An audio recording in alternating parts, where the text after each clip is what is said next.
This is the Vox Ex Machina D&D 4th edition podcast. This is take 1, scene 1, act 1, at the very bloody beginning, rusty as all heck. I am Nelson Williams, I'll be the DM. And why don't our players introduce themselves? You first. I am Kriven, dragonborn rogue, and I'll be here for the adventure and the gold. How about you? Okay, and what is your name? Kriven. Yeah, but who are you, the player?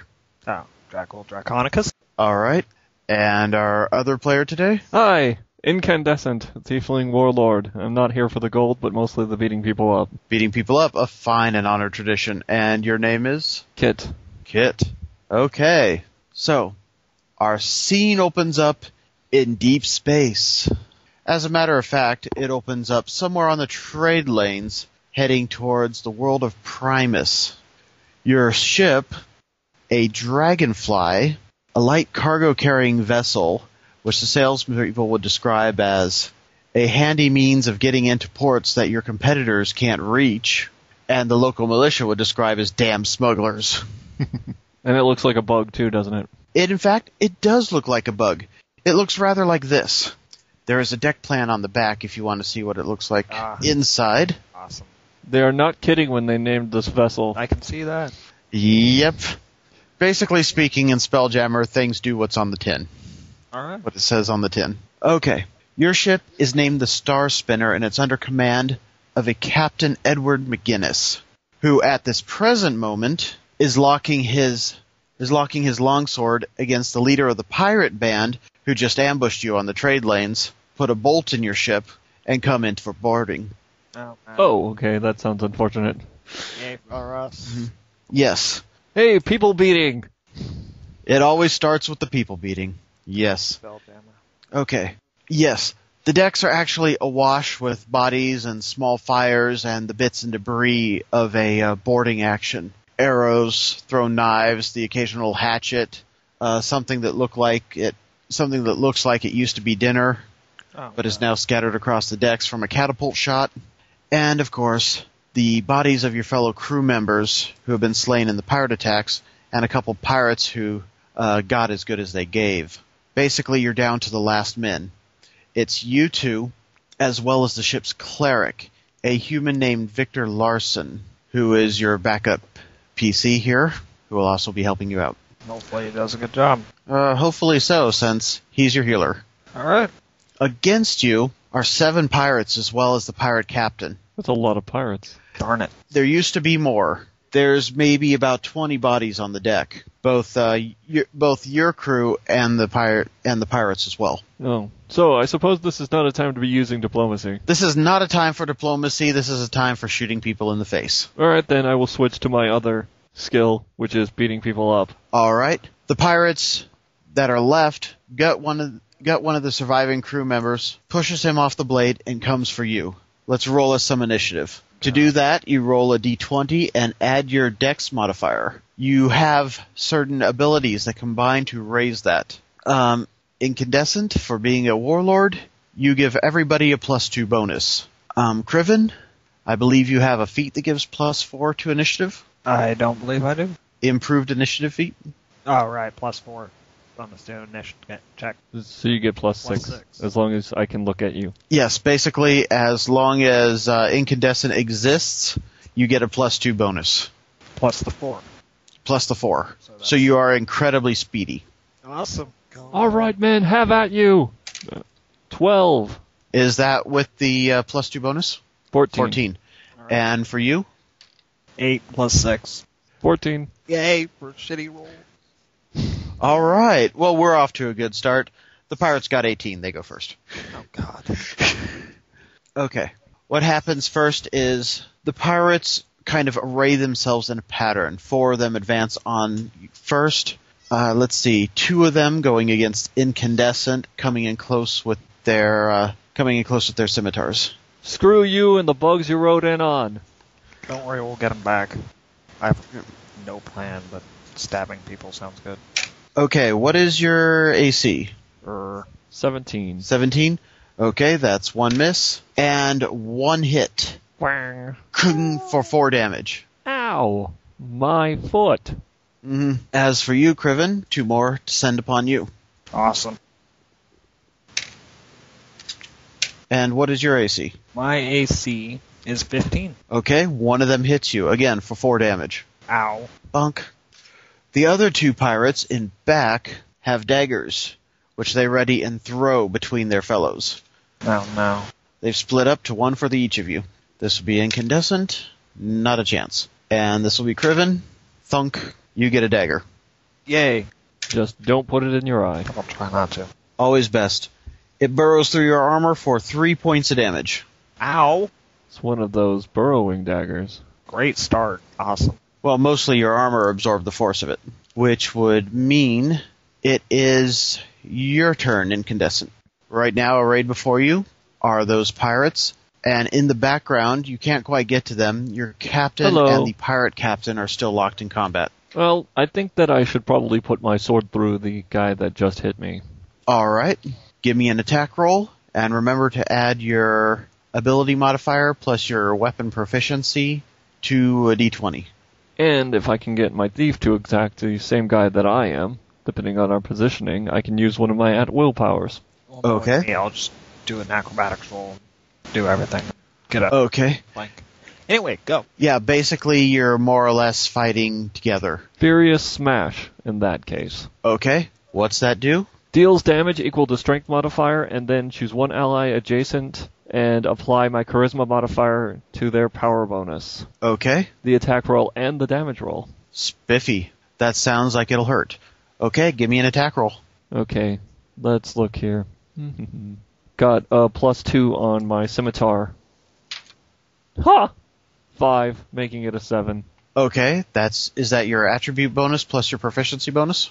No. Attribute +3, so it's 10. Okay. Well, that misses. Oh yeah. Boom, goes wide and he ducks under your swing. Gives you a feral grin. Hardy, har, har. You can keep it. Okay, Kriven. What do you want to do? You have 2 pirates in front of you and some other pirates just behind them. I think I'll go with the Death Strike. All right. And what's that do for our audience? That does Dex versus AC, Okay. and I'll just charge at him. I guess. Why not? All right. I hope that's 6 plus 2 to weapon proficiencies, Okay. or plus 3 because it's with a dagger. Okay. All right. And your attribute bonus on top of that? Is it plus 3? All right, so a total of 6 plus 6? Yeah, 12. Okay. That just more or less barely misses. Boom, he steps back just before your blade. Awesome. Wow, we suck. Hey, you're just getting your feet wet. Uh-oh. In the blood of your foes. And your cleric buddy, who doesn't speak much, but he's really a good guy once you get to know him, makes his attack. He uses a Lance of Faith. Sounds familiar. It should. It's your basic issue clerical zappy. He points his finger and a holy glow leaps from his hand, and we'll see where it lands. Hopefully it hits one of the pirates. Not a chance in hell. Boom! So wrong. It zips over and scorches the side of the enemy ship. That'll show them. Yes, they'll have to scuff their paint up. Oh no. The horror. Mm-hmm. Meanwhile, behind you, the captains go at each other. The enemy captain, a man wearing a heavy red coat, ducks under a slash and gives a cut of his own, putting a scar across the cheek of your captain. Oh no. Hopefully he's not doing as bad as we are. It's hard to say, but he's still among the living. You're still among the living. I'd call it an even match. Barely. I took more damage than Incandescent over there. Yeah, it's a whole 3 damage. I always have the worst luck at these things. Mm-hmm. I took more damage. Falling geckos to vipers. Mm-hmm.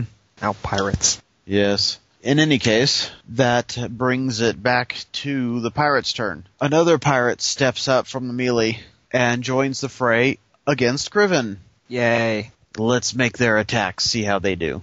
Hopefully worse than I did. And one gets a natural 20. Oh god. Fortunately, that doesn't mean much for them. You take another 4 damage. Awesome. Bloodied. More than bloodied. Yay. How are you bloodied? I had 15. I got hit once with 4. And then I got hit for another 4. You should have a bit more than 15 hit points. Yeah, I think you should Yeah. also. Okay, did that wrong. Okay. Alright. Did you look up to see how many hit points you should have? Yeah, 14. Or 23. Okay, yeah, that's Yeah. a little bit better. Yeah, I was looking at the wrong thing. Okay. Well, it's always nice to discover you have twice as much life as before. I know, isn't it? Okay. Alright. And the pirate in back can't quite get to you because he's facing the others, and you guys are standing shoulder to shoulder, so they can't surround you very well. Thank Gaia. Yay. So he just pulls another knife off his belt and chucks it at you. Oh, And it goes whipping by your head and off into space somewhere. Yay. Boom. watch it, mate. Almost lost an ear. Yep. Yes, I need Speaking of losing an ear, they're going to try carving off some of you, Incandescent. one. How dare they? I just polished this armor. They're not doing a very good job of it, though. Your AC was 17, you said? Yes. Okay. Your armor catches one of their blades, but it doesn't penetrate. Mine now. Ah. It doesn't catch it that well. Oh. He's able to pull it back. I'm gonna have to get that catcher. I'm gonna have to get that sticky armor upgrade. Yes. Yes, wearing a gelatinous cube as armor is generally considered to be a social faux pas. Bad form. Bad form, but it's great when you visit the pawn shop. Okay. Jiggle your armor and everything falls out. It's good around tax time. Really? All right. And the guy in back gives up on his knife and just pulls out a crossbow instead.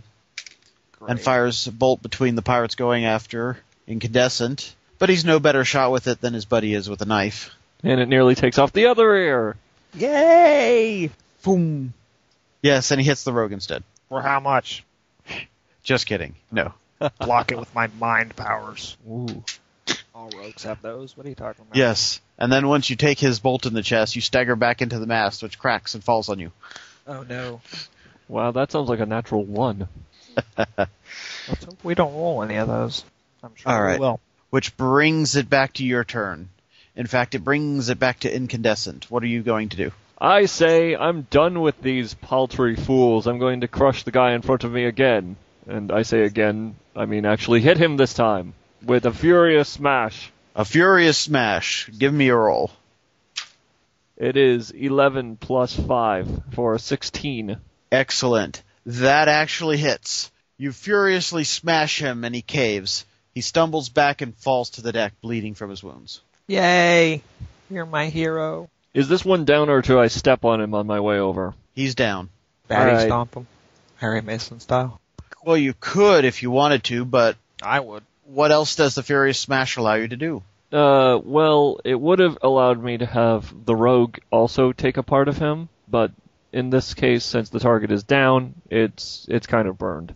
No. Does the rogue have to attack this guy, or can he attack someone else? No, he has to attack my target. Oh. All right. However, I hope that has inspired the rogue and the cleric to actually hit people. We'll find out. It's the rogue's turn. Awesome. And instead of stepping on him, I'm saving my boot for the next guy. I'm kind of hoping these guys have a shitty reflex. I'll do a piercing strike, which is dex versus reflex. Okay. And it may have some special abilities or whatever if you look at its entry in the book. I don't know if it does or not. No. Okay. Just at 21st level. All right. Well, give me a roll then. 3 Yeah, that ain't gonna Yeah. do it. plus 6. Yay. 9. Okay. You wave your weapon at him, and he is unimpressed.